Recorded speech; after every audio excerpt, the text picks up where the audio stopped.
നമസ്കാരം. ഡോക്ടർ മധു ടോക്സിലേക്ക് വീണ്ടും സ്വാഗതം. ഞാൻ ഡോക്ടർ മധുജി കണ്ടതിൽ. കഴിഞ്ഞ തവണ ഞാൻ ചെയ്ത വീഡിയോ നിങ്ങൾക്ക് ഇഷ്ടപ്പെട്ടെന്ന് വിചാരിക്കുന്നു. എങ്കിൽ ഇത്തവണ കൂടി എൻ്റെ ചാനൽ സബ്സ്ക്രൈബ് ചെയ്യാൻ മറക്കരുത്.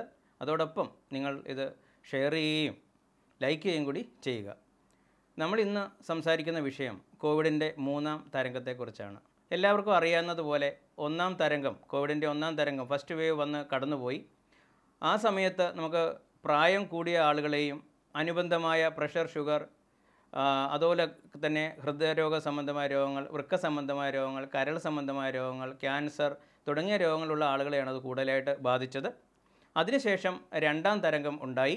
2ാം തരംഗത്തിൽ ചെറുപ്പക്കാരായ ആളുകളെ ആണ് കൂടുതലായിട്ട് ബാധിച്ചത്. അതോടൊപ്പം തന്നെ മറ്റ് അനുബന്ധമായ ഒരു രോഗവും ഇല്ലായിരുന്ന ആളുകളെയാണ് അത് കൂടുതലായിട്ട് ബാധിച്ചത്. അതെന്തുകൊണ്ടാണ് അങ്ങനെ സംഭവിച്ചതെന്ന് നമുക്ക് ആലോചിക്കാവുന്നതേ ഉള്ളൂ. കാരണം ഏറ്റവും പ്രധാനപ്പെട്ട കാരണം ചെറുപ്പക്കാരായ ആളുകൾ വളരെ അശ്രദ്ധരായിരുന്നു. പ്രായമുള്ളവർക്ക് ഈ രോഗം വരൂ എന്നുള്ള ഒരു തെറ്റായ ചിന്താഗതി അവർക്കുണ്ടായിരുന്നു. അതോടൊപ്പം തന്നെ കോവിഡ് ബാധിച്ച ചെറുപ്പക്കാർ അവരുടെ ഓക്സിജൻ്റെ നില കൃത്യമായി മോണിറ്റർ ചെയ്തിരുന്നില്ല. കോവിഡിൻ്റെ ഒരു പ്രത്യേകത എന്ന് പറയുന്നത് നമുക്ക് സാധാരണ രക്തത്തിലെ ഓക്സിജൻ്റെ അളവ് ഒരു 98% മുതൽ മുകളിലോട്ടാണ്. എന്നാൽ കോവിഡ് ഉള്ള ആളുകൾക്ക് നമ്മുടെ രക്തത്തിലെ ഓക്സിജൻ്റെ അളവ് കുറഞ്ഞാലും അവർക്ക് ആ വിമ്മിഷ്ടം അവർക്ക് മനസ്സിലാക്കാൻ സാധിക്കുകയില്ല. അപ്പോൾ ഈ ഒരു അവസരത്തിൽ അവർക്ക് അസുഖമൊന്നും ഇല്ലെന്ന് വിചാരിച്ചവർ ഇരുന്നു. ഓക്സിജൻ്റെ നില വളരെ താഴ്ന്നതിന് ശേഷം വളരെ കോംപ്ലിക്കേഷൻസിലേക്ക് പോയ ശേഷമാണ് പലരും ആശുപത്രിയിൽ എത്തിയത്. പല ആശുപത്രികളിലും എത്തിപ്പെടാനുള്ള സമയം കൂടുതലായിട്ട് എടുത്തു. ചികിത്സ കിട്ടാനുള്ള താമസങ്ങൾ എല്ലാം കൂടി ആയപ്പോഴാണ് കൂടുതലായിട്ട് ചെറുപ്പക്കാരിൽ ഇത് മരണത്തിന് കാരണമായത്. അതോടൊപ്പം അടുത്ത പ്രധാനപ്പെട്ട കാരണം, ഇത് ചെറുപ്പക്കാരിൽ 2ാം തരംഗം വരാനുള്ള പ്രധാനപ്പെട്ട കാരണം എന്ന് പറയുന്നത് ജനിതക വ്യതിയാനം അഥവാ മ്യൂട്ടേഷൻ വന്ന വൈറസ് ആയിരുന്നു. നിങ്ങൾക്കെല്ലാവർക്കും അറിയാവുന്നതുപോലെ ഡെൽറ്റ വൈറസ് വകഭേദം ഉണ്ടായി. ആ വൈറസിന് വളരെയധികം പ്രഹരശേഷിയുള്ള വൈറസ് ആയിരുന്നു. ആളിൻ്റെ പ്രതിരോധ ശേഷിയെ തന്നെ തകർക്കാനും വ്യാപനശേഷി വളരെ കൂടുതലുമുള്ള വൈറസ് ആയിരുന്നു ഡെൽറ്റ വകഭേദം. അതുകൊണ്ടാണ് പലരെയും അത് കഠിനമായി ബാധിക്കുകയും പലരെയും നമുക്ക് രക്ഷപ്പെടാൻ സാധിക്കാതിരിക്കുകയും ചെയ്തത്. എന്താണ് ഈ മ്യൂട്ടേഷൻ അഥവാ ജനിതക വ്യതിയാനം എന്ന് നിങ്ങൾക്ക് അറിയാമായിരിക്കും. എങ്കിൽ പോലും ഞാനൊന്ന് പറയാം. നമുക്കറിയാം, ഒരു കൊടും കുറ്റവാളി പോലീസിൻ്റെ പിടിയിൽ നിന്ന് രക്ഷപ്പെടാൻ പുറത്തിറങ്ങി ജീവിക്കാൻ അവൻ എന്താ ചെയ്യുന്നതെന്നുള്ളത്. ഒന്നാമതായി അവൻ ചെയ്യാൻ പോകുന്നത് അവൻ്റെ രൂപത്തിൽ ചില മാറ്റങ്ങൾ വരുത്തും. മുടി വെട്ടുകയോ തല മൊട്ടയടിക്കുകയോ താടി വളർത്തുകയോ താടിയും മീശയും ഒക്കെ വടിച്ചു കളയുകയോ ഒക്കെ ചെയ്ത് അവൻ രൂപമാറ്റം വരുത്തി ഈ നാട്ടിൽ വിലസും. പിന്നെ അവൻ പിടികിട്ടും. അവനെ പിടിക്കാൻ സാധ്യതയുണ്ടെന്ന് അറിഞ്ഞു കഴിഞ്ഞാൽ അവൻ വേഷത്തിൽ കുറേ മാറ്റം വരുത്തും. സന്യാസിയായിട്ടോ ഭിക്ഷക്കാരനായിട്ടോ കച്ചവടക്കാരനായിട്ടോ ഒക്കെ ഇവിടെ ഇറങ്ങി നടക്കുകയോ ഒളിവിൽ താമസിക്കുകയൊക്കെ ചെയ്യും. അപ്പോൾ ഇങ്ങനെ പിടികിട്ടാതിരിക്കാൻ വേണ്ടിയാണ് ഈ രൂപത്തിലും ഭാവത്തിലും ഒക്കെ ഈ മാറ്റം വരുത്തുന്നത്. അതുപോലെ തന്നെ ഒരു വൈറസിന് നമ്മുടെ പ്രകൃതിയിൽ കുറച്ച് നാളെ മാത്രമേ നിലനിർത്താൻ പറ്റുകയുള്ളൂ.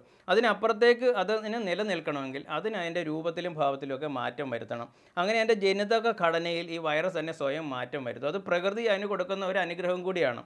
അതുകൊണ്ട് മാത്രമാണ് അതിനിവിടെ നിലനിൽക്കാൻ പറ്റുന്നതും രോഗങ്ങൾ ഉണ്ടാക്കുകയൊക്കെ ചെയ്യുന്നത്. അപ്പോൾ ഇതിനെയാണ് ജനിതക വ്യതിയാനം അഥവാ മ്യൂട്ടേഷൻ എന്ന് പറയുന്നത്. ഓരോ തവണ ജനിതക വ്യതിയാനം അഥവാ രൂപമാറ്റം അല്ലെങ്കിൽ ഭാവമാറ്റം വന്നു കഴിയുമ്പോൾ ഈ വൈറസ് വളരെ തീവ്ര സ്വഭാവമുള്ളതായി മാറും. അതിന് പെട്ടെന്ന് രോഗം പരത്താനുള്ള കഴിവുണ്ടാവും. നമ്മുടെ മരുന്നുകളെ പ്രതിരോധിക്കാനും വാക്സിനെയൊക്കെ നിഷ്ഫലമാക്കാനും ഒക്കെ ഉള്ള ഒരു കഴിവുണ്ടായിരിക്കും. അതാണ് ഈ മ്യൂട്ടേഷൻ കൊണ്ട് നമ്മൾ ഉദ്ദേശിക്കുന്നത്. ഇപ്പം അടുത്തത് നമുക്ക് 3ാം തരംഗമാണ്. ഇപ്പം വരാൻ പോവുകയാണ് 3ാം തരംഗം. എന്താണ് കോവിഡിൻ്റെ 3ാം തരംഗം എന്ന് പറഞ്ഞു കഴിഞ്ഞാൽ, ഇപ്പോൾ ഈ ജൂലൈ മാസം മുതൽ ഉണ്ടാകുന്ന ഒരു പുതിയ ഈ ദേശീയ ലെവലിൽ നമ്മുടെ രാജ്യത്ത് മൊത്തമായിട്ട് ഉണ്ടാകാൻ പോകുന്ന ഒരു തരംഗമാണ് 3ാം തരംഗം. പക്ഷേ അതിനകത്തൊരു ചെറിയ പ്രശ്നമുണ്ട്. ഇപ്പോൾ 2ാം തരംഗം ഒതുങ്ങിക്കൊണ്ടിരിക്കുകയാണ്. എങ്കിൽ പോലും ചില സംസ്ഥാനങ്ങളിൽ ഇത് കൂടുതലായിട്ട് തന്നെ കാണപ്പെടുന്നു, കൂടുതൽ പൊട്ടിപ്പുറപ്പെട്ടുകൊണ്ടിരിക്കുകയാണ്. അതിന് നമ്മൾ സംസ്ഥാന തരംഗങ്ങളെന്നാണ് പറയുന്നത്. അതുപോലെ തന്നെ രാജ്യത്തിൻ്റെ പല ഭാഗങ്ങളിലും ചില ജില്ലകളിൽ ഇത് കൂടുതലായിട്ട് വന്നുകൊണ്ടിരിക്കുന്നു. അതെല്ലാം 2ാം തരംഗത്തിൻ്റെ ഭാഗം തന്നെയാണ്. അതിന് ജില്ലാ തരംഗങ്ങളെന്നും അതുപോലെ തന്നെ പല നഗര തരംഗങ്ങളും ഒക്കെ ഉണ്ടാകുന്നുണ്ട്. അതുപോലെ തന്നെ നമുക്കറിയാം, ചില പഞ്ചായത്തുകളിലോ പഞ്ചായത്തിൻ്റെ ചെറിയ ഭാഗങ്ങളിലോ ഒക്കെ തന്നെ കോവിഡിൻ്റെ 2ാം തരംഗത്തിൻ്റെ ഭാഗമായിട്ട് തന്നെ കുറച്ചും കൂടി കൂടുതൽ ആളുകൾക്ക് കോവിഡ് വ്യാപിക്കുന്നുണ്ട്, പിടിപെടുന്നുണ്ട്. ഇതിനെയൊക്കെ നമ്മൾ 3ാം തരംഗമായിട്ട് പറയില്ല. ഇതെല്ലാം 2ാം തരംഗത്തിൻ്റെ ഒരു എക്സ്റ്റൻഷൻ, അല്പം കൂടി നീണ്ടു നിൽക്കുന്ന 2ാം തരംഗം തന്നെയാണ്. 3ാം തരംഗം എന്ന് പറയുമ്പോൾ ഈ ജൂലൈ മാസം മുതൽ നമ്മുടെ നാഷണൽ ലെവലിൽ ദേശീയ തലത്തിൽ മിക്ക സംസ്ഥാനങ്ങളെയും ബാധിച്ചുകൊണ്ട് ഒരു പുതിയ തരംഗം ഉണ്ടാകുകയാണെങ്കിൽ അതിനെയാണ് നമ്മൾ 3ാം തരംഗം എന്ന് പറയുന്നത്. എന്തിനാണ് നമ്മൾ 3ാം തരംഗത്തെ ഇത്ര ഭയപ്പെടുന്നത്?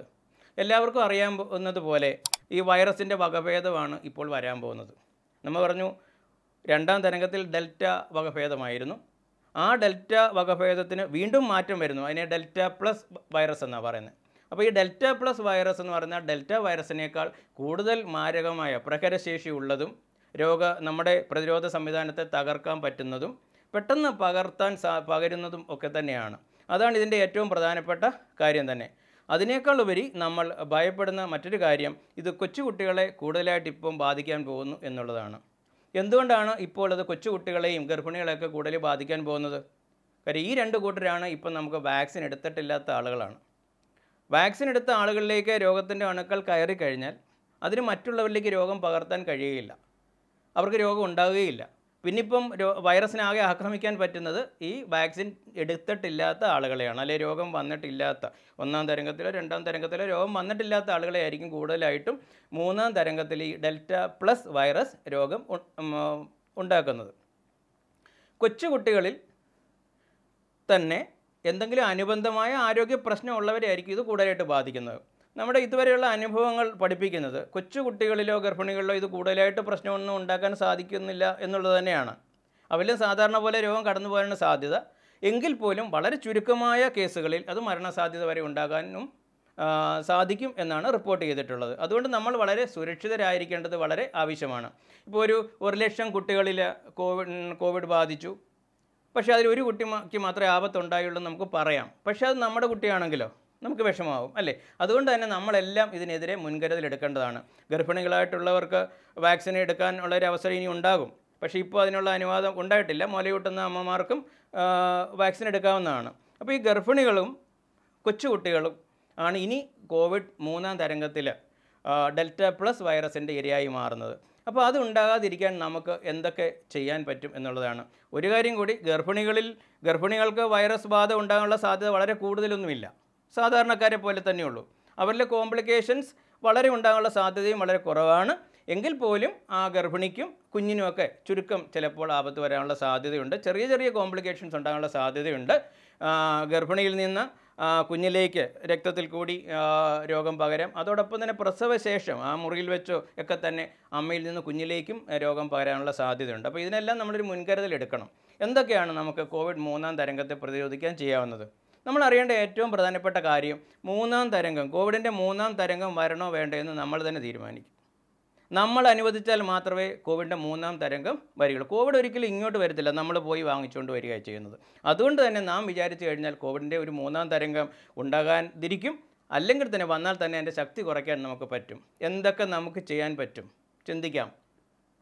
കൊച്ചുകുട്ടികൾക്കും മുതിർന്നവർക്കും കോവിഡ് വരാം. പക്ഷേ നമ്മൾ കൊച്ചുകുട്ടികളിൽ വരാനുള്ള സാധ്യത വളരെ കൂടുതലുണ്ടെന്ന് പറഞ്ഞു. എന്താണ് മുതിർന്നവർ ചെയ്യേണ്ടത്? SMS കർശനമായി പാലിക്കുക എന്നുള്ളത് തന്നെ. സാമൂഹ്യ അകലം പാലിക്കുക, അതോടൊപ്പം തന്നെ മാസ്ക് ശരിയായ രീതിയിൽ ഉപയോഗിക്കുക, പുറത്തും വീടിനുള്ളിൽ ഉപയോഗിക്കുക. അതോടൊപ്പം തന്നെ കൈകാലുകൾ സോപ്പ് ഉപയോഗിച്ച് കഴുകുക, സാനിറ്റൈസർ നന്നായിട്ട് ഉപയോഗിക്കുക. ഈ SMS കൊണ്ട് തന്നെ രോഗത്തെ നമുക്ക് തടയാൻ പറ്റും.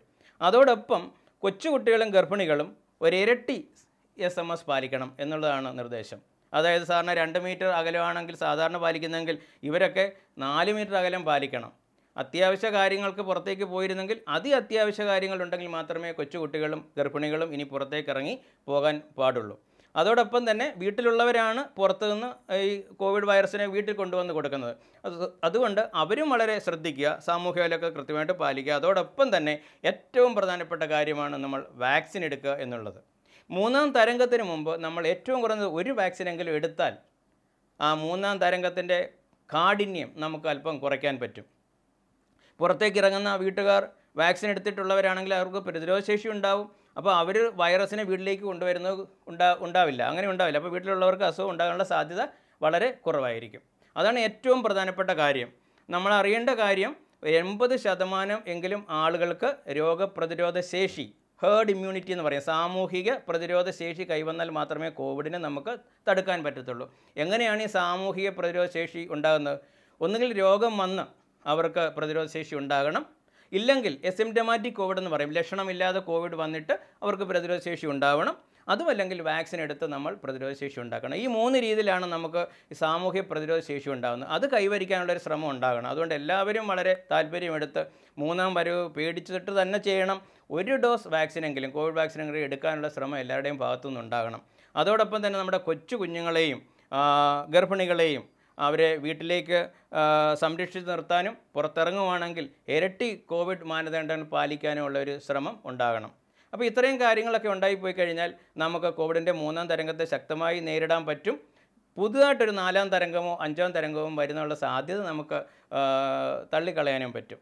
അപ്പോൾ എല്ലാവരുടെയും ഭാഗത്തുനിന്ന് ശ്രമം ഉണ്ടാകണം. ഈ വീഡിയോ നിങ്ങൾക്ക് പ്രയോജനപ്പെട്ടെന്ന് വിചാരിക്കുന്നു എങ്കിൽ മുമ്പ് പറഞ്ഞ പോലെ ഷെയർ ചെയ്യണം, ലൈക്ക് ചെയ്യണം, സബ്സ്ക്രൈബ് ചെയ്യണം. നമുക്ക് മറ്റൊരു രസകരമായൊരു വീഡിയോയുമായിട്ടാണ് അടുത്ത തവണ വരുന്നത്. ആരും അത് കാണാൻ മറക്കരുത്. താങ്ക്